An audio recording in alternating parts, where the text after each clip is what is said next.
Meu nome é Marcos Torres, como ele disse, eu faço parte da Lumen, sou responsável pela experiência dos clientes na Lumen, e hoje a ideia é trazer para vocês uma metodologia de mudança de mindset. É interessante, quem que participou da palestra anterior aqui? Levanta o braço. É interessante que ele acabou de falar sobre mindset, né, com a abordagem da Carol Dweck, e o que a gente vai trazer aqui é uma abordagem um pouco diferente do que a Carol traz. E o mais interessante é que isso se complementa. Então vai ser bom a gente falar sobre isso. Então, trazendo essa metodologia ela foi desenvolvida pela Arbinger. A Arbinger é um instituto americano que trabalha com esse conceito de mindset já faz um tempo, né? Desde 79 trabalha esses conceitos de mindset. É uma referência no mundo sobre esses conceitos. E o que a gente vai trazer aqui são como esses conceitos são aplicados na prática. A Arbinger tem 3 livros publicados. O primeiro deles é Como Nasce o Líder, o outro é Resolvendo Conflitos e o terceiro livro é Mudança de Mindset. E para vocês que estão assistindo a palestra, esse livro está sendo vendido aqui na loja do CBTD. Mas para vocês que estão assistindo a palestra aqui hoje, vocês vão ganhar esse livro, se vocês aqui sim quiserem. Então basta entregar lá no fundo, tem um pessoal que está com a camiseta Mudança de Mindset, e vocês entregando o cartão de visita de vocês vão receber esse livro gratuitamente para que vocês possam ler, porque é um livro de case, é muito legal esse livro. Indo um pouquinho mais adiante, o importante agora é a gente definir o que é modelo mental para a Arbinger e qual é o impacto desse modelo mental para a nossa vida. Para a Arbinger, o modelo mental é a forma como a gente reage ao mundo. É a nossa programação mental a reagir ao mundo, é o nosso jeito de ser. Simplesmente isso. Como é que isso funciona?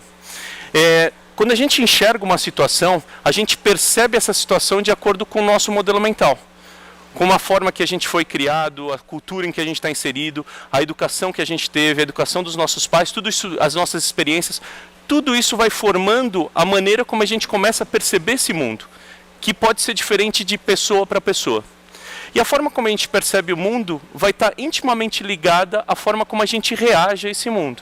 Então eu vejo, eu percebo o mundo e eu reajo. Eu vejo, eu percebo e eu reajo. E aí tem vezes que eu vejo e eu reajo. Não é assim que acontece às vezes? Que a gente tem aquela famosa frase, foi sem querer. Né? Ai, falei isso, mas não deveria ter falado. Porque simplesmente eu reagi a uma situação que ocorreu.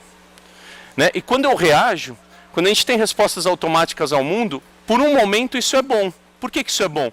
Porque imagina se você fosse pensar em todas as decisões que você tomou até agora no dia de hoje. Fosse fazer uma análise SWOT se você deve acordar ou não no dia de hoje. Eu abro o olho ou não? Que pé que eu coloco no chão? Não vai fazer sentido. Então a gente economiza energia. Quando é que isso começa a dar problema? Quando o impacto dessas nossas reações não são os que a gente quer. Então eu começo a ter problema quando esse impacto não acontece como a gente quer. E aí, dentro da metodologia, existem 2 maneiras de ver o mundo. Uma maneira mais limitada de ver o mundo, que é aquela em que existe 2 opções, a minha e a errada. Já perceberam isso?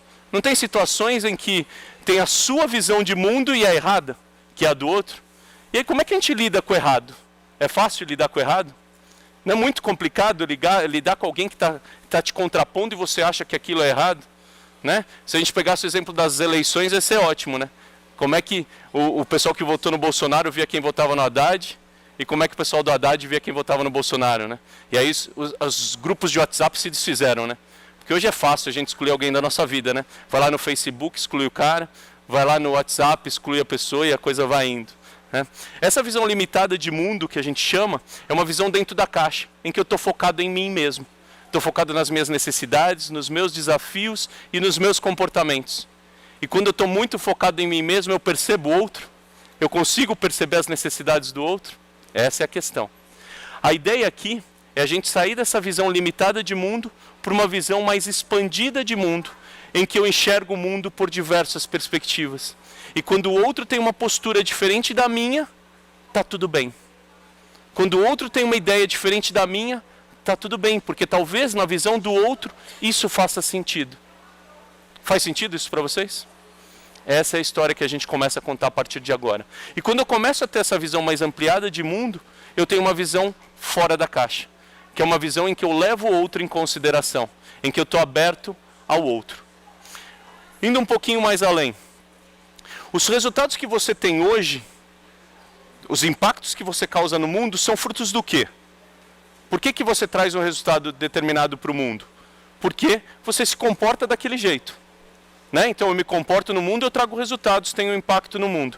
E esses comportamentos que eu tenho estão baseados no quê? Como a gente viu anteriormente, a maneira que eu reajo está baseada no meu mindset. Então todos os comportamentos que eu tenho estão também baseados no meu mindset. Na forma como eu enxergo o mundo, na lente que eu enxergo as coisas. E aí, o que acontece na grande maioria das vezes, né? Se eu quero novos resultados, eu fui profissional de RH, fui gestor de RH durante 18 anos.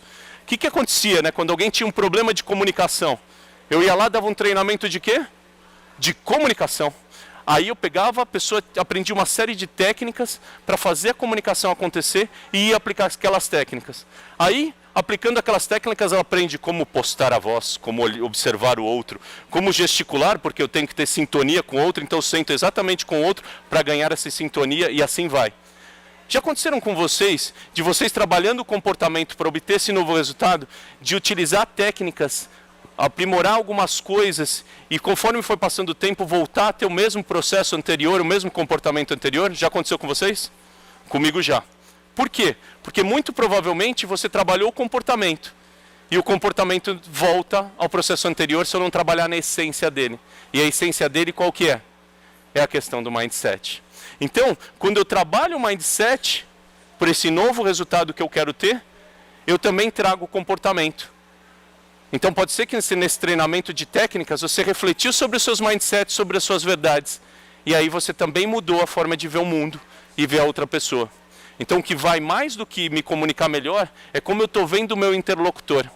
Quando eu passo a ver ele como uma pessoa tão importante quanto eu mudo o meu comportamento em relação a ele. O rapaz que fez a palestra anterior falou bastante de empatia, né? Então, aqui também, quando eu me coloco e percorro caminhos que não são meus, me dou esse direito, eu enxergo as coisas de uma maneira diferente e aí eu posso mudar de comportamento. A McKinsey tem uma pesquisa que traz que empresas que trabalham o mindset antes do comportamento têm 4 vezes mais chances de terem sucesso nas suas realizações. Por quê? Porque trabalham na essência do comportamento.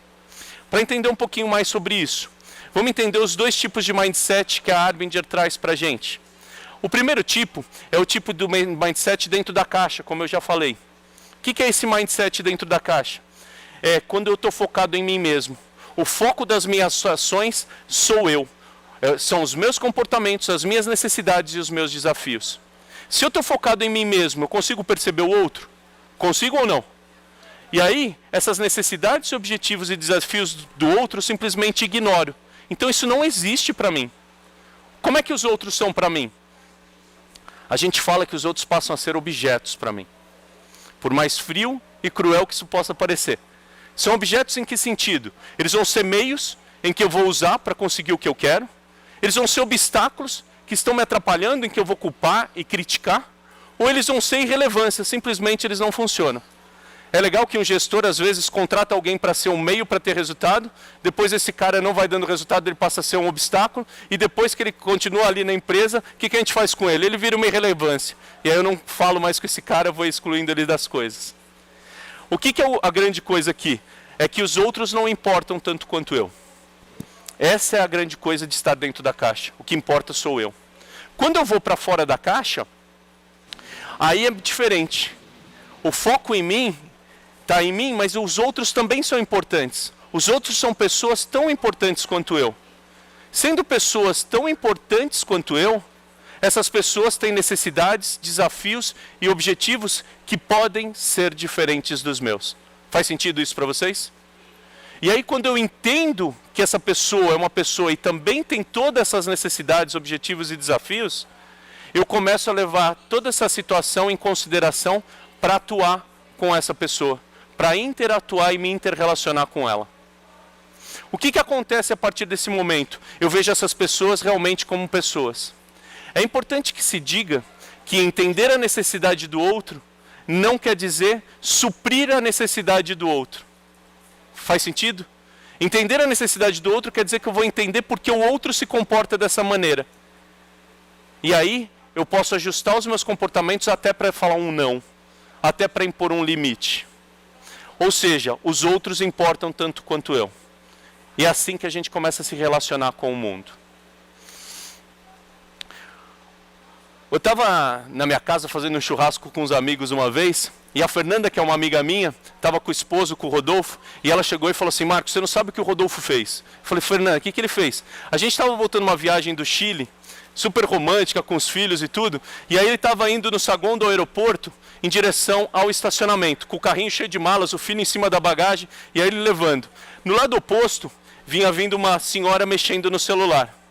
Você acredita que ele não desviou da mulher? Eu falei: por quê? Né? O que aconteceu? Ele falou: não, ele foi indo. Eu falei: Rodolfo, o que foi? Estava perto? Ele falou: não, estava longe. Eu falei: por que você não desviou? Ele falou: sabe o que aconteceu? Quando já se viu alguém caminhar no aeroporto sem olhar as pessoas, olhando no celular? E se ela bate em alguém? E se ela esbarra nos meus vinhos, quebra os meus vinhos, machuca meu filho? Então eu fui indo com o carrinho em direção a ela. E aí eu fui indo. Quando chegou pertinho, eu dei uma desviadinha. A mala bateu na perna dela. Ela reclamou comigo e eu xinguei ela. E aí a Fernanda fez o quê? Falou assim para a mulher: me desculpe. Como é que esse casal voltou para casa? Vocês acreditam? Da viagem legal para o Chile? Uma semana de calça jeans. Né? Aquela tensão no ar. O que era para ser muito legal, acabou ali. Aí eu perguntei para ele: ô Rodolfo, e se fosse eu mexendo no celular, indo na sua direção, o que você faria? Eu falei: é diferente, Marcão. Você é meu amigo, né?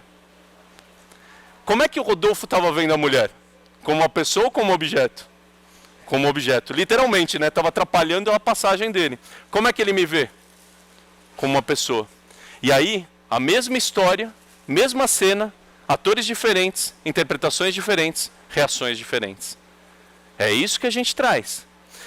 Para falar um pouco mais dessa situação, eu trouxe o case da Luiz Franciscone. A Luiz Franciscone, ela foi presidente de um departamento de uma empresa de mísseis nos Estados Unidos, que é a Raytheon. E ela vai falar um pouco da relação dela com o gestor dela. I had a boss, my corporate boss. I was reporting to the CEO of the company at the time. And we had, you know, when you run a missile business, you have a lot of technical issues. I was not technical. My boss was technical. I'm also the kind of person who likes to do a lot herself. Not that I don't like to do it in teams with me, but upward, I have this bad way of saying, that I can do it myself now. That's the best part of me and the worst part of me. So you can imagine how a meeting went when a technical problem would come up, and I'd start briefing the answer, where we are on that. And my boss, who was technical, of course, would always want to have a technical one-up question on me, and would ask. And I, being the kind of person that I was, always wanted to have the answer. And so I'd have the answer. And he'd ask another question, I'd have another answer. And that was bad collusion, because we fed off each other in a very bad way. He was really a guy that really liked to help people learn.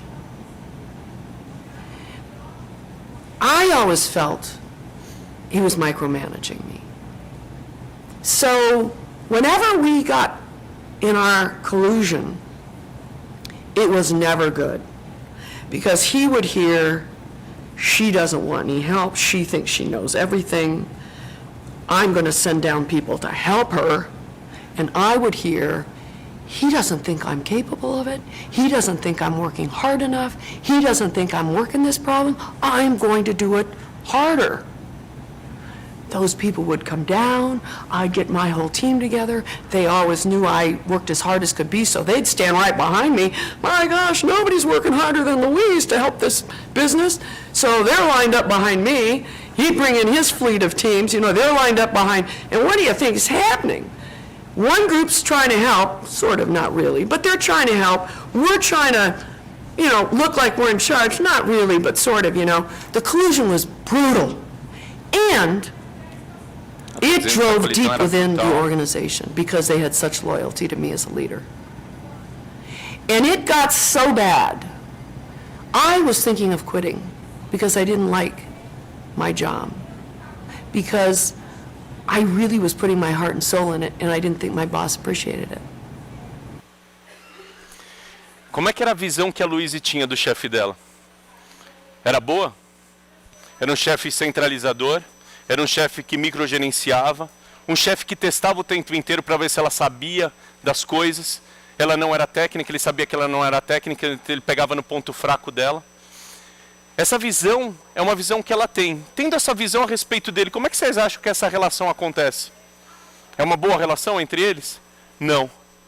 E aí, quando a gente faz a visão do outro como um vilão da história, e a gente se coloca num papel de vítima, ou de salvador da pátria, ou de dono da razão, é o que a gente chama tecnicamente de autossabotagem, que está baseado num processo que se chama auto-engano, que é uma visão distorcida da realidade. Aqui, quem gostaria de ter o chefe que ela tem? Vocês gostariam de ter esse chefe? E olha que interessante, em pouco tempo ela já conseguiu aliados aqui. Ela já vendeu a história dela para vocês. Quem não quer ter o chefe dela já comprou esse chefe que ela vendeu para vocês. Agora, esse chefe é real ou está na cabeça dela? As reações dela vão partir desse processo que ela está com o chefe, da visão que ela faz. E aí o que ela faz? Ela coloca a equipe inteira dela contra a equipe do chefe. Acontece isso nas organizações? Duas áreas entrando em conflito porque o chefe passa a visão do que ele tem sobre a outra pessoa? Isso está tudo baseado aonde? No mindset dentro da caixa, em que ela está focada nas próprias necessidades, deixando de ver o gestor. Ok? Vamos ver o fim dessa história? Porque aí ela vai participando de algumas aulas e dentro de uma aula ela tem o seguinte insight. And I stopped the class, and I stood up and I said, I need to draw a collusion. And I stood up and drew this collusion. Now, everybody in that class knew about this. They didn't know it. We wouldn't call it, but everybody got this. And literally, it was the most freeing experience. I never, from that moment on, it was gone. Nothing changed in him. Zero. I guarantee you, he knows the day it changed, though. He knows. Because it never felt the same to him again. It never felt bad. And it never felt bad to me. But nothing had changed, other than me. I had been the only thing that changed. Now, the hardest part about that is I had done such a good a job in that collusion, my team took almost a year to let it go. A year. Well, and what shocked me is when I really had this discussion, how some people came in my office, I can't believe you've switched sides. I can't believe it was so embedded. I had to draw that. They tested me, they watched me.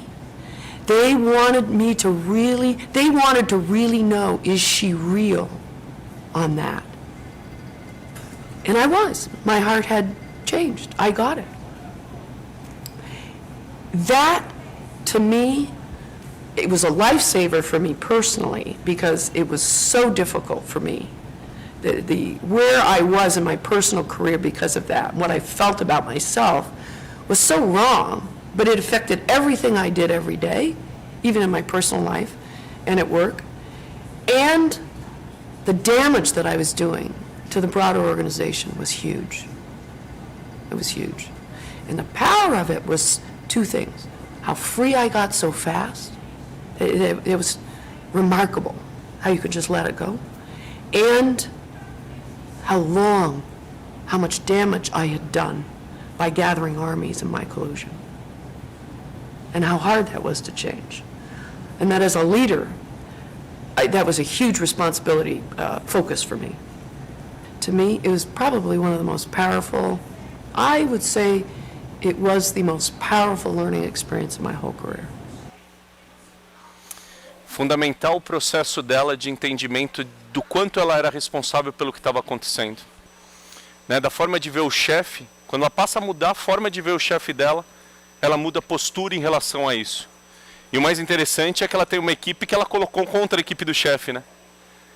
E às vezes a gente faz isso enquanto gestor, de quase sem querer, né? Quando eu chego de uma reunião falando com uma outra pessoa, chego para a minha equipe aqui e falo, putz, que reunião difícil, né? Como foi difícil, essa pessoa é difícil de lidar e tudo mais. Eu vou criando uma imagem na minha equipe que é a imagem que eu construo para eles. Então os impactos que eu estou causando, ela traz muito claramente que dano que eu estava trazendo para a organização. E aí o insight de, se eu passo a ver o meu chefe de uma outra forma, eu reajo de uma outra forma com ele. Ela sai do processo de autossabotagem e procura vê-lo como uma pessoa tão importante quanto ela. E aí ela sai da caixa para ver a coisa de uma maneira diferente. Mas é importante a gente entender como a gente sai da caixa, né? Então a gente resolveu conversar com vocês sobre o conceito, mas também sair daqui com uma ferramenta prática que vocês podem usar quando vocês saírem daqui, que é a pirâmide da influência. O que é a pirâmide da influência? A pirâmide ela funciona da seguinte maneira.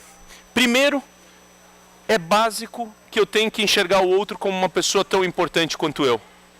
Ele tem necessidades e objetivos que podem ser diferentes dos meus. E se eu não enxergar isso nele, eu não vejo ele como uma pessoa. E aí a base da pirâmide é construir relacionamentos. É bom construir relacionamentos com as pessoas? O que traz o relacionamento quando eu começo a construir com as pessoas? Traz confiança, traz credibilidade, traz empatia. E empatia a gente caracteriza em se colocar no lugar do outro, com os recursos do outro. Porque só assim eu consigo ser empático. Porque me colocar no lugar do outro sendo eu mesmo não funciona. Então, quando eu faço esse trabalho de construir relacionamento, eu crio uma série de possibilidades indo além de mim mesmo. Outro ponto, ouvir e aprender. Entender o ponto de vista do outro para entender por que o outro tomou determinada decisão. Hoje, quando eu dou feedback para a minha equipe, a primeira coisa que eu faço é perguntar o que aconteceu. Deixa eu enxergar a situação do seu ponto de vista com os seus recursos, porque assim eu consigo te desenvolver. Eu encontro o gap que está faltando. Outro ponto, ensinar e comunicar. Se eu estou ali construindo relacionamentos, entendi o seu ponto de vista, minha comunicação com você muito provavelmente seja muito mais fluida e muito mais conectada. E aí eu consigo, o outro entende também como uma pessoa tanto quanto eu, e acontece uma conexão mais fácil. E por último, o processo de correção. Mas o processo de correção aqui, ele está focado no desenvolvimento do outro. Não é uma correção que aponta o dedo e fala que você errou, mas sim o que você pode fazer de diferente a partir de agora. Porque correção, quando a gente corrige apontando o dedo, funciona? A pessoa vai continuar fazendo quando eu virar as costas? Muito provavelmente não. Quando eu busco o desenvolvimento do outro, nas gaps do outro, aí sim eu estou resolvendo o problema na raiz. A pirâmide, então, ela tem que ser usada como? A ideia é que a gente use no dia a dia a pirâmide de baixo para cima, enxergar o outro como uma pessoa, construir relacionamentos, ouvir e aprender, ensinar e comunicar, e se for necessário, porque se eu fiz toda essa base, talvez no dia a dia não seja necessário corrigir. Quando alguma coisa dá de errado, a pirâmide tem que ser usada de cima para baixo. Por quê? Passo a passo. Eu vou lá, deu errado, então eu vou corrigir primeiro, com foco no desenvolvimento. Não deu certo, eu vou ensinar e comunicar. Não deu certo, eu vou ouvir e aprender. Não deu certo, eu trabalho sobre relacionamento. Só que isso só vai funcionar se eu estiver fora da caixa. Se eu tiver com um mindset olhando o outro como uma pessoa tão importante quanto eu. Porque se eu não estiver olhando o outro assim, vai ser uma mera colocação de ferramenta em prática. E aí, muitas vezes isso não faz sentido. Como uma série de coisas que a gente vê no mercado, né? E para a gente ver isso acontecendo na prática, eu trouxe aqui um case de um policial da SWAT invadindo uma casa com traficantes. Vocês estão curiosos para ver? Imagina o cara usar essa pirâmide com um traficante de drogas. Como é que a gente consegue ver um traficante como uma pessoa tão importante como a gente?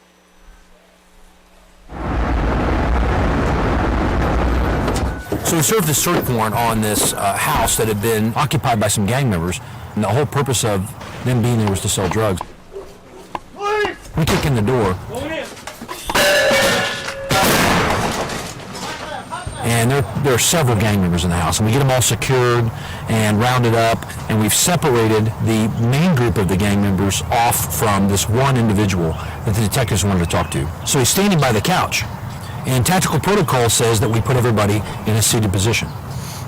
So I look at this guy and I say, "Sir, I need you to sit down on the couch, please." And he looks me right in the eye and he says, "I'm not sitting down on that couch." But this guy was dead serious, convicted, he's not sitting down. And my initial reaction was to push him down on the couch. I could literally feel my arm moving that way. But I had just been to one of my inaugural Arbinger facilitations. And one of the things we focused on was the influence pyramid. I know I recognize right away that I'm at the correction, the tip of the pyramid, because I'm telling him to do something. I'm making a direct correction, and it's not working. And one of the principles I remember the facilitator emphasizing was that if you're having problems at one level of the pyramid, the solution's generally at a lower level. So I thought, okay, what's the next lowest level? Teach and communicate. So I started explaining to this man why I need him to sit down. I say, sir, here's the deal. We're going to be coming in and out of this house with all kinds of equipment to search and photograph evidence. We're going to be moving around a lot. If you're standing up, you're going to be in the way. Other people are going to want to stand up. It's going to prolong our time here, and it's going to make everybody's day longer. You know, so I just really need you to sit down. And I was pretty proud of that effort, by the way. And he looks right at me and says, well, that's good, but I'm not sitting down. Now I go back to that natural instinct. Move back up the pyramid, pushing down the couch, but I'm fighting it because I'm thinking I'm going to stay in this, and I'm going to work my way down the pyramid. What's the next level? The next level down from teach and communicate is listen and learn. So I simply ask the question, sir, why won't you sit down on the couch? At that point he looks at me and says, I'll tell you why. I was shot a few weeks ago. I've got 7 pins in my knee. The doctor said if I bend this leg, the pins are going to pop out, and I'm going to have 2 more surgeries. He said, I'm not doing that for anybody. It was like this light bulb went on all of a sudden, and I'm thinking, man, I wouldn't sit down on that couch either. If I was in that position, are you kidding me? Like I just understood in this moment why this guy was so resistant. So I look around, I find this stool, and I said, I'll tell you what. If I move this stool over here, and we can position your legs straight, you can sit down and have your leg on the stool, would you sit down then?